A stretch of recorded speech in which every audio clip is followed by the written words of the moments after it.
ওই যে আমার টুকুস রানী খুব মন খারাপ করেছে। আমি হচ্ছে বাইরে গিয়েছিলাম একটু কাজে। তো সকালে গিয়েছি, এসেছি হচ্ছে ৩টার দিকে। তো আসার পরে সে হচ্ছে আমার কোলে আসবে। তো আমি তো ফ্রেশ হব, বাইরে থেকে আসছি। তো আমি বলছি তুই পরে ইয়ে কর। তারপর আমি কী করছি, দ্রুত গোসল করে ওদেরকে খাবারটা মেখে দিয়েছি। ওর মা ও দুইজনই খাবার খেলো।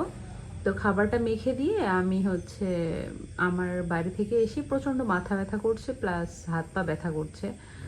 তো যাই হোক, আমি একটু অসুস্থ, সেজন্য হাত পা অনেক ব্যথা করতেছে, প্লাস মাথাও অনেক ব্যথা করছে। তো আমি গোসল করে ওদের খাবার দিয়েছি যেহেতু, তো আমি ভাবলাম যে একটু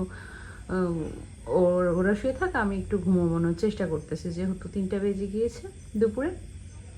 তো বাইরে থেকে খেয়ে আসছি, যার কারণে দুপুরে খাইও নাই, আমি সরাসরি শুয়ে পড়েছি। আর তুকুলানি কি করলো, সে টুকুস চাই যে হচ্ছে আমি তখন তার সাথে খেলি, সে আমার